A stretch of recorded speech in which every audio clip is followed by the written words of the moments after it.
Okay, അന്ന് മുതൽ തുടങ്ങിയതാണ് എൻ്റെ മേലെയുള്ള ഈ ആക്രമണം. ഞാൻ അവരെ വിളിക്കാനോ അതിന്റെ ശേഷം കാല് പിടിക്കാനോ അല്ലെങ്കിൽ അത് പറഞ്ഞ് അനുനയിപ്പിച്ച് സംസാരിച്ച് മുന്നോട്ട് പോകാനോ ഒന്നും ഞാൻ നിന്നിട്ടില്ല. അവർ നോമ്പ് കഴിയുന്നത് വരെ വലിയ കുഴപ്പമൊന്നും ഉണ്ടായില്ല. പക്ഷെ നോമ്പ് കഴിഞ്ഞതിന് ശേഷം ഇവരുടെ ഈ ഒരു സൈബർ പുള്ളിങ്ങും ഹരാസ്മെന്റും നമ്മുടെ കുടുംബത്തിനെ വിളിച്ചു പറയലും, എൻ്റെ ഭാര്യയെ കുറ്റപ്പെടുത്തി പറയലും, ഭാര്യയെ മോശമാക്കി പറയാം, ഉമ്മാനെ മോശമാക്കി പറയാം, ഇത് നിരന്തരം തുടർന്നു പോകുന്ന സമയത്ത് ഞാൻ സഹി കെട്ടിട്ടാണ് ഞാൻ കമ്മ്യൂണിറ്റി പോസ്റ്റിൽ പ്രതികരിച്ചത്. കാരണം ഞാൻ ഒരു മനുഷ്യനല്ലേ, എനിക്കൊരു കുടുംബമല്ലേ. എൻ്റെ കുടുംബത്തിനെ, എൻ്റെ ഉമ്മാനെ, എൻ്റെ ഭാര്യനെ, എൻ്റെ മക്കളെയൊക്കെ കുറിച്ച് മോശമായിട്ട് പറയുന്ന സമയത്ത് അത് ആർക്കും സഹിക്കില്ല.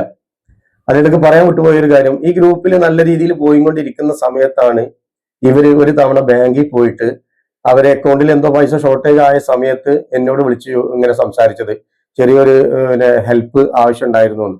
നമ്മളത് അത്രയും സിമ്പിൾ ആയിട്ട് എടുത്തിട്ടുണ്ടായിരുന്നു. അപ്പൊ ഞാൻ പറഞ്ഞു, എൻ്റെ കയ്യിൽ വലിയ എമൗണ്ട് ഒന്നുമില്ല, ഞാൻ ചെറിയ എന്തെങ്കിലും ചെയ്യാൻ നോക്കി നോക്കുമ്പോൾ എൻ്റെ കയ്യിൽ ആകെ, എൻ്റെ അക്കൗണ്ടിൽ ആകെ 2000 അടുത്തുള്ള എമൗണ്ട് ഉള്ളൂ. അതിൽ നിന്നുമാണ് ഞാൻ അവർക്ക് ഒരു 1000 രൂപ അന്ന് സെൻഡ് ചെയ്ത് കൊടുത്തത്. അത് അവർ വിളിച്ചത് എന്നെ നമ്മുടെ വാട്സപ്പിൽ ഓഡിയോ കോൾ ചെയ്യൂലേ, ആ ഓഡിയോ കോളിലാണ് അവരെന്നെ വിളിച്ചത്. പക്ഷെ ഞാനത് റെക്കോർഡ് ചെയ്യുക കാര്യങ്ങളൊന്നും ചെയ്തിട്ടില്ല, ഉള്ള സത്യം പറയാലോ. കാരണം ഇതൊരു ട്രാപ്പായിരിക്കുന്നോ, ഇത് ഇങ്ങനെയാണ് ഇതിന്റെ അവസാനം സംഭവിക്കുക എന്നൊന്നും ഞാനൊന്നും ചിന്തിച്ചിട്ടില്ല. അപ്പൊ അതുകൊണ്ട് തന്നെ എനിക്കത് പ്രശ്നമില്ല. ഞാനത് ഒഴിവാക്കി വിട്ട കേസാണ്. 1000 രൂപയല്ല, അത് പ്രശ്നമുള്ള കേസൊന്നുമല്ല, സിമ്പിളാ. പക്ഷെ ഇവരുമായി അഭിപ്രായ വ്യത്യാസം ഉണ്ടായി അകന്നു മാറിയതിന് ശേഷം ഇവര് നിരന്തരം സൈബർ ബുള്ളിങ് നടത്തിയിരുന്നു തന്നെ. ഇവർ സൈബർ ബുള്ളിങ് നടത്തിയിട്ട് ചാനൽ ഒഴിവാക്കി പോയ ഒരാളാണ് നമ്മുടെ ആലപ്പുഴയുള്ള ആ ഇത്ത. പിന്നെ വേറൊരു സ്ത്രീ കരഞ്ഞുകൊണ്ട് ഒരു തവണ ലൈവ് വന്നിട്ട് ഇടണ്ടായിട്ടുണ്ട്, എന്റെ മരണത്തിന് ഉത്തരവാദി ഇവരായിരിക്കുമെന്ന്. അതുപോലെ ഈ കൊല്ലത്ത് 50,000 മീതെ സബ്സ്ക്രൈബർ ഉള്ള ആ സ്ത്രീ ഒരു തവണ ഇതേപോലെ വന്ന് നിലവിളിച്ച് ലൈവ് ചെയ്തിട്ടുണ്ട്. അവരുടെ വാപ്പാനെയും ഉമ്മാനെയും ഒക്കെ കൊടുന്ന് അവര് ലൈവ് ചെയ്തിട്ടുണ്ട്. കാരണം ഈ സ്ത്രീയുടെ സൈബർ പുള്ളിങ് സഹിക്കാൻ പറ്റാഞ്ഞിട്ട്. അന്ന് ആ സ്ത്രീയുടെ ഒരു ഉപ്പ പറഞ്ഞൊരു കാര്യമുണ്ട് അവരുടെ മകളെ കുറിച്ചിട്ട്. അത് ഇവർക്കിന്ന് തിരിച്ചു വന്നു എന്നുള്ളതാണ്.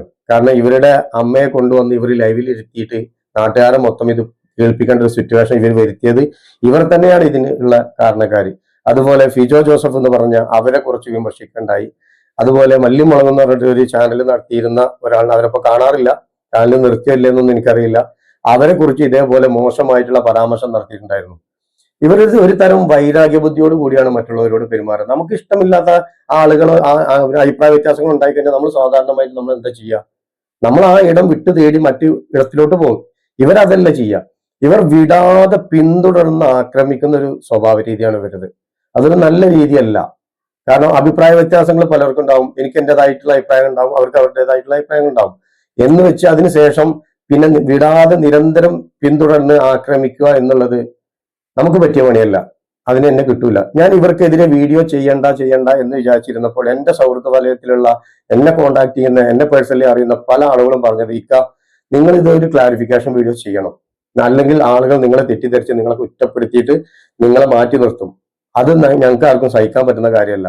അതുകൊണ്ട് നിങ്ങൾ ഇതിന്റെ ഒരു ക്ലാരിഫിക്കേഷൻ വീഡിയോ ചെയ്യണം എന്ന് പറഞ്ഞതുകൊണ്ട് മാത്രമാണ് ഞാൻ ഇതൊരു വീഡിയോ ആയിട്ട് ചെയ്യുന്നത്. ലൈവിൽ വന്ന് പറയാൻ എനിക്ക് എളുപ്പമാണ്, പക്ഷെ ലൈവ് എത്ര പേര് കാണുമെന്നറിയില്ല. പക്ഷെ ഒരു വീഡിയോ ആയിട്ട് ചെയ്താൽ എന്നും അത് ചാനലിൽ കെടുക്കും. ഓക്കെ, അപ്പൊ ഇവരുമായിട്ടുള്ള വിഷയത്തിന്റെ ഒരു സംഭവം ഇതാണ്. അത് നിങ്ങൾ മനസ്സിലാക്കിയാൽ മതി. അതിനുശേഷം ഇന്നും ഈ നിമിഷം വരെ എന്നെ മോശമായി ചിത്രീകരിച്ചിട്ടും മോശമായി പറഞ്ഞിട്ട് എന്തെല്ലാം അനാവശ്യങ്ങളാണ് അവർ പറയുന്നത് അറിയോ? ആരും കേട്ട് നിൽക്കുന്ന കാര്യങ്ങളൊന്നല്ല അവർ പറയുന്നത്. പക്ഷെ ഇതൊക്കെ യൂട്യൂബ് കമ്മ്യൂണിറ്റി ഗൈഡ് ലൈൻസിന് എതിരായിട്ടുള്ള കാര്യങ്ങളാണ്. അറിയോ? മറ്റൊരാളെ സൈബർ ബുള്ളിങ് നടത്തുക, ഹരാസ്മെന്റ് ചെയ്യുക, അവരെ മോശമായി പറയുക, എന്തിയാതി തെറികളാണ് അവർ പറയുന്നത്. എനിക്ക് അങ്ങനെ തെറി പറയാൻ കഴിയില്ല, ഞാനത് പഠിച്ചിട്ടില്ല, ഞാനത് പറയൂല. ഒരു മാർഗമില്ലാഞ്ഞിട്ട് ഒരു മനുഷ്യൻ എന്നുള്ള രീതിയിലാണ് ഞാൻ എന്റെ കമ്മ്യൂണിറ്റി പോസ്റ്റിൽ പ്രതികരിച്ചിട്ടുള്ളത്. അത് ഇന്നും അവിടെ കിടക്കുന്നുണ്ട്, അതവിടെ കിടന്നോട്ടെ. കാരണം എനിക്ക് പറയാൻ പറ്റുന്നതിന്റെ പരമാവധി വാക്കുകളാണ് ഞാൻ അതിൽ ഉപയോഗിച്ചിട്ടുള്ളത്. ഓക്കെ, അപ്പൊ ഈ ഒരു വിഷയത്തിന്റെ അവസ്ഥ എങ്ങനെയാണ്? അതുപോലെ എന്നെ സപ്പോർട്ട് ചെയ്യുന്ന ആളുകളെ നിരന്തരമായിട്ട് പോയിട്ട് ക്രൂശിക്കുക, അവരുടെ കമന്റിൽ, അവരുടെ ലൈവുകളിൽ പോയിട്ട് അവരെ വിമർശിക്കുക, ഫേക്ക് ഐഡികളിലൂടെ വന്ന് മോശം കമന്റുകൾ എഴുതുക, അതൊക്കെ നിങ്ങൾക്ക് അവരുടെ ഈ പറഞ്ഞ വ്യക്തിയുടെ കമ്മ്യൂണിറ്റി പോസ്റ്റിൽ പോയി നോക്കിയാൽ അവരത് സ്ക്രീൻഷോട്ട് എടുത്ത് അവിടെ ഇടുന്നുണ്ട്. ഞാൻ ഈ വക ഒരു പരിപാടിക്ക് നിൽക്കാറില്ല. എനിക്കിഷ്ടമില്ല എന്ന് തോന്നിയ സ്ഥലങ്ങളിൽ നിന്ന് ഞാൻ മാറിപ്പോവാറാണ് പതിവ്.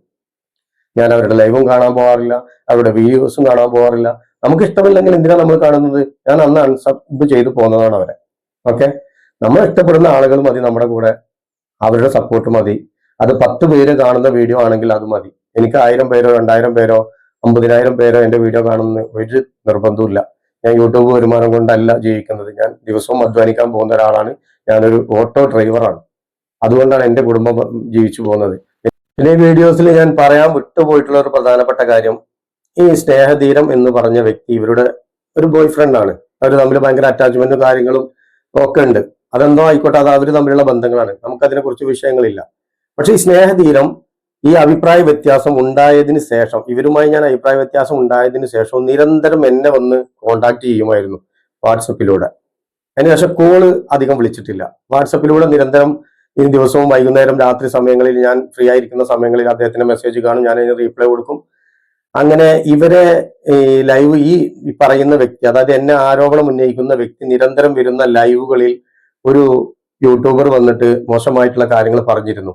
ആ മോശമായിട്ടുള്ള കാര്യങ്ങൾ പറയാനുള്ള സാഹചര്യം ഉണ്ടാക്കിയത് ഇവർ തന്നെയാണ്. കാരണം ഈ കൊല്ലത്തുള്ള യൂട്യൂബർക്കെതിരെ നിരന്തരം വീഡിയോ ചെയ്യുന്ന സമയത്ത് അത് ചെയ്യരുത് എന്ന് പറഞ്ഞതാണ് അദ്ദേഹവും ചെയ്ത തെറ്റ്. ഇന്നും അദ്ദേഹം ഇവിടെ പീഡിപ്പിക്കപ്പെടുകയാണ്, വളരെ മോശമായ രീതിയിൽ വരുന്നുണ്ട്. പക്ഷെ ഇവരുടെയൊക്കെ ലൈവുകളിൽ ഇന്നും അദ്ദേഹം പോയിട്ട് അതേ ന്യായവാദം ഉന്നയിക്കുന്നുണ്ട്. പക്ഷെ അന്ന് അദ്ദേഹം എന്താണോ പറഞ്ഞത്, ഞാൻ എന്താണോ പറഞ്ഞത്, അത് ഇന്ന് നടന്നു എന്നുള്ളതാണ്. കാരണം ഇവർക്കെതിരെ നിരന്തരമായിട്ട് വീഡിയോ ചെയ്യൽ ഇവർ പിന്നെ ഉപേക്ഷിച്ചു. ഇത് തന്നെയാണ് പണ്ട് ഞങ്ങളും പറഞ്ഞത്, ഞാനും അവനും ഒക്കെ പറഞ്ഞത്, നിരന്തരം ഒരാൾക്കെതിരെ വീഡിയോ ചെയ്യല്ലേ, അങ്ങനെ പീഡിപ്പിക്കാൻ പാടില്ല, അത് ശരിയല്ല എന്ന് തന്നെയാണ് പറഞ്ഞത്. അങ്ങനെ ഈ സ്നേഹതീരം പറഞ്ഞുള്ള വ്യക്തി എന്നെ കോണ്ടാക്ട് ചെയ്യും. എന്നെ കോണ്ടാക്ട് ചെയ്യുന്നതോടു കൂടി തന്നെ എന്റെ എല്ലാ സംസാരങ്ങളും ചാറ്റുകളും ഈ മേൽപ്പറഞ്ഞ വ്യക്തിക്ക് അവിടെ അയച്ചു കൊടുക്കും. ഇത് ഞാനൊന്നും അറിഞ്ഞിരുന്നില്ല. ഞാൻ ഇദ്ദേഹത്തിനോടുള്ള വിശ്വാസപ്രകാരം ഇന്നല്ലെങ്കിൽ നാളെ ശരിയാവും, അത് കുഴപ്പമില്ല, തെറ്റിദ്ധാരണയുടെ പുറത്താണ് എന്നൊക്കെ പറഞ്ഞു കൊടുക്കും. ഇതെല്ലാം എല്ലാ വോയിസും എടുത്തിട്ട് തിരിച്ച് അവിടെ കൊണ്ടുപോയി കൊടുക്കും. ഈ അവിടെ കൊണ്ടുപോയി കൊടുത്തു എന്നുള്ളത് എനിക്ക് മനസ്സിലായപ്പോഴാണ് ഞാൻ അദ്ദേഹത്തിനെ പിന്നെ ബ്ലോക്ക് ചെയ്തത്.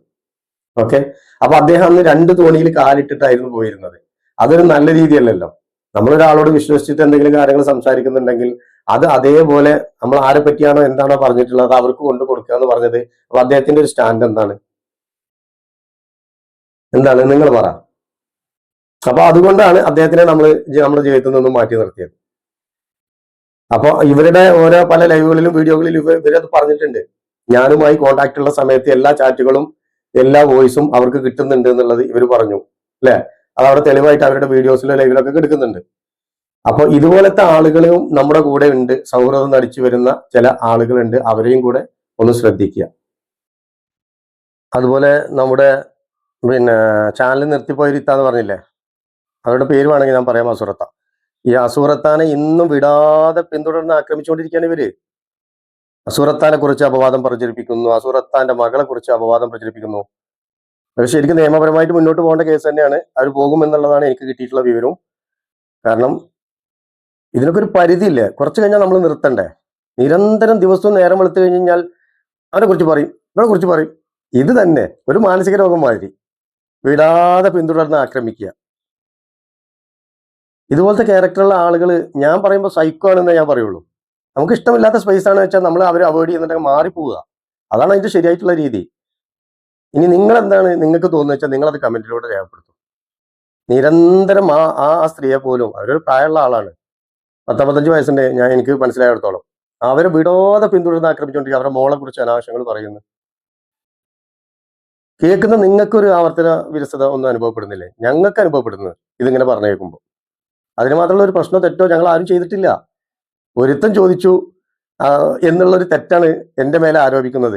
അല്ലാതെ ഇവർ പറയുന്നത് പോലെ ഞാൻ തെറിയോ തമ്മാടിത്തരമോ അനാവശ്യമൊന്നും ഞാൻ ആരും വിളിച്ചിട്ടില്ല. എനിക്ക് എൻ്റെതായിട്ടുള്ള അഭിപ്രായം ഉണ്ടാവില്ല, അവർക്ക് അവരുടേതായിട്ടുള്ള അഭിപ്രായങ്ങൾ സ്വാതന്ത്ര്യങ്ങളില്ലേ? നമ്മൾ ഈ ലോകത്ത് ജീവിക്കുന്ന ആളുകളല്ലേ, നമ്മുടെ അഭിപ്രായം നമ്മൾ പറയണ്ടേ? അപ്പൊ ഇതൊക്കെയാണ് എനിക്ക് നിങ്ങളോട് പറയാനുള്ളത്. ഇനി ഇതിലും കൂടുതൽ ഒരു ക്ലാരിഫിക്കേഷൻ എൻ്റെ കയ്യിൽ എനിക്ക് തരാനില്ല. പിന്നെ വേറെ ഏതോ ഒരാൾ നടത്തിയ ചാനലിൽ അത് ഞാൻ നടത്തുന്നതാണ്, എൻ്റെ ചാനലാണ് എന്ന് പറയുന്നത് അത് അവരുടെ ഒരു ധാരണ മാത്രം. എന്തൊരു കാര്യത്തെയും മുൻവിധിയോടുകൂടി പ്രഡിക്റ്റ് ചെയ്തിട്ട് ആളുകളെ വിലയിരുത്തുന്ന ഒരു കാഴ്ചപ്പാട് ചില ആളുകൾക്ക് ഉണ്ടാവാം. അതിൽപ്പെട്ടൊരു വ്യക്തിയാണ് ഇവരെന്ന് മാത്രം നിങ്ങൾ ധരിച്ചാൽ മതി. ഞാൻ പറയാത്ത പല കാര്യങ്ങളെ കുറിച്ചിട്ടും അവർ അപവാദം പറഞ്ഞു വരുത്തുന്നുണ്ട്. എനിക്കതിന്റെ ആവശ്യമില്ല. എനിക്ക് വേണമെന്നുണ്ടെങ്കിൽ ഞാൻ എന്ത് പറയാനുള്ളതും എൻ്റെ ഈ ചാനലിലൂടെ വന്ന് പറയാൻ ആർജവമുള്ള ഒരു വ്യക്തിയാണ് ഞാൻ. ഇത് തന്നെ പല ആളുകളുടെയും നിർദ്ദേശപ്രകാരം ചെയ്യുന്ന ഒരു വീഡിയോസാണ്. എനിക്ക് അവരുടെ കാര്യത്തിൽ സംസാരിക്കാനോ ഇല്ലെങ്കിൽ അത് വിശദീകരണം നൽകാനോ എനിക്ക് താല്പര്യം ഉണ്ടായിരുന്നില്ല. ഞാൻ ഇതിന്റെ മുമ്പ് 2 വീഡിയോസ് എൻ്റെ ചാനലിൽ ഇട്ടിട്ടുണ്ട്. അതിൽ പറഞ്ഞ കാര്യങ്ങൾ തന്നെയാണ് ഏകദേശം ഞാൻ ഇപ്പോൾ പറഞ്ഞത്. അപ്പോൾ പുതിയ വീഡിയോസ് നമുക്ക് വീണ്ടും കാണാം. മറക്കാതെ ലൈക്ക് ചെയ്യുക, കമന്റ് ചെയ്യുക, നിങ്ങളുടെ വിലയേറിയിട്ടുള്ള അഭിപ്രായങ്ങൾ എന്തായാലും അറിയിക്കുക. Okay, bye bye.